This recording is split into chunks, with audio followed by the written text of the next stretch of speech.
So I'm not going to count how many smartphones are here. Actually, those are not the all. I have 5 to 6 more which are maybe either dead or they have some kind of issues, like we performed durability tests. And also I am taking reference of one of my oldest favorite phone, the 5 years old Nokia Lumia 1020. So you read the title, the problems with the Redmi Note 7 Pro camera. The camera sensor of the 48 megapixel.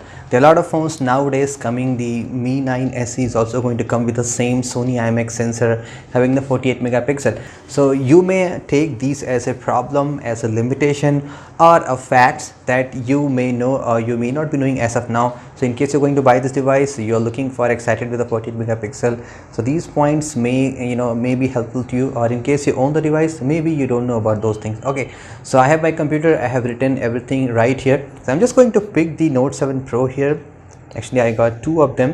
One, this is the global Note 7. Also I'm going to cover here. This again has the same sensor, the 48 megapixel from the Samsung, not the Sony.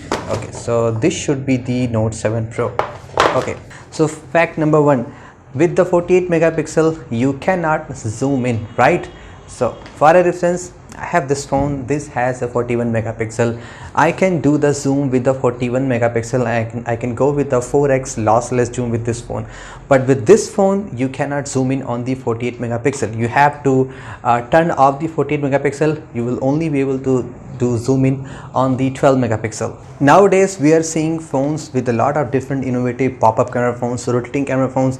The whole idea is that you can use the rear camera to take the nice selfies and the nice portraits, but with that 48 megapixel sensor you cannot take the super high end portrait photos. You may be thinking DSLRs have higher megapixel. If you use the 48 megapixel you can get crazy, huge lot of details megapixels of the portrait, but you cannot take portrait with the 48 megapixel. So fact number 3, with the 48 megapixel you cannot film the video with that. You have the actual video footage will be from the 12 megapixel. So if you are thinking like with the huge megapixel your videos will be more crispier, lot of megapixels, no, that's not going to happen. Xiaomi is praising a lot about their AI effect, but the AI effect cannot be applied with the 48 megapixel sensor turned on. So you have to use with the default 12 megapixel. Fact number 5, you cannot use the 48 megapixel on the night mode. Suppose you like the 48 megapixel a lot, you are taking still photos, and if you are in the night mode you cannot take the photo with the 48 megapixel. You are going to get the lower resolution 48 megapixel, I guess, which is somewhere near 3000 by 4000 megapixel, not the 6 or 8. You just have to use the usual sensor, not the 48 megapixel on the night mode. Another fact, or you can say this is not the fact, this is the problem actually. The interface of this camera with the 48 megapixel is really laggy. With the Note 6 Pro, it doesn't have that huge sensor.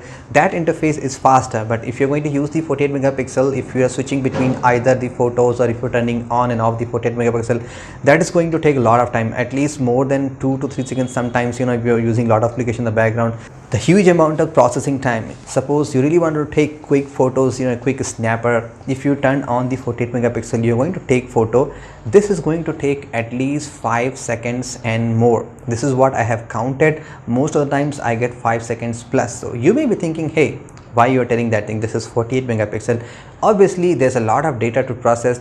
This is going to take a lot of time. So this is Snapdragon 675, lot faster, 11 nanometer. So let me tell you, this is the phone I showed you already. This is having a Snapdragon S4, not even the Snapdragon 6 series, 4 series. They weren't there at that time. This is a huge before to that. S3, S4, the last one S4. Having the 41 megapixel, this is taking always less time compared to that phone. Now the fact number 8, do you know how much size does the 48 megapixel photo takes on this phone? So as far as I have noticed, most of the photos are around 20 MB. Some photos in my gallery are on 23.77 megabytes. So more or less that depends on which situation you're taking photos. For example, if you're outdoor with a bright sunlight, you're taking photos there with crispier flower, so that size is going to be huge, around 23 to 24 megabytes. So if you're using dual SIM card, you cannot use SD card here, so you're going to consume a lot of space on your phone. So please use SD card in case you're always going to use 48 megapixel sensor. Now the fact number 9, the minimum portrait distance required. I guess this is not the problem with the Note 7 Pro, it's problem with the earlier generations also, because see, I told you I got a lot of phones, I do a lot of comparison with all the phones. So with this one especially, I do have noticed that it needs a minimum distance, you know, for taking portrait. With some phones even I can take, I mean, that much level of the portrait, you know, this can take portrait. I mean, so many phones I can show you, but this phone needs minimum distance. It need to be adjusted, you know. I guess it needs at least 2 to 3 feet of distance to take the best portrait, otherwise the portrait blur, you know, won't be applied. So this is limitation with the whole, I don't know, with the Mi camera application. The older one, 6 Pro, 5 Pro had the same problem.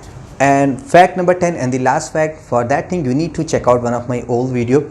I have here, I told you earlier, I have the global Redmi Note 7, you know, which is the same as a Note 7 Pro, but this guy is using the Samsung, you know, ISO cell GM1, the 48 megapixel sensor. This one is using the Sony IMX, you know, that sensor. So we did the camera comparison along with other Redmi phones. So what we have figured out that with the Samsung sensor, the sharpness is more. I mean, when I zoom in with the 12 megapixel, that sensor is taking much, you know, sharpened photos, especially in the low light also. And most of the times, this is, you know, more towards the natural side. This is slightly to our overexposed side.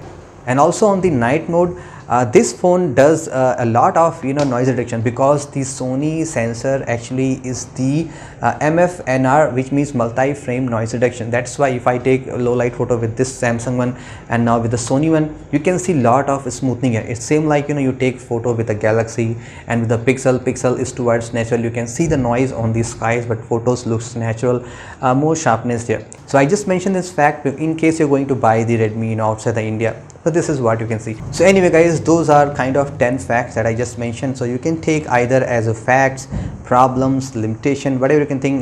Those are the facts that you should be aware of before you're going to buy the Note 7 Pro. So a lot of comparison I have did, you can just check out. Yeah, no doubt this phone has a great camera on this price segment, especially for the low light. This guy is just doing great. So good camera phone, do check out the old comparison. So that's been it guys for today's video. Hope you guys did enjoy it. This is Saurabh. Have a great day.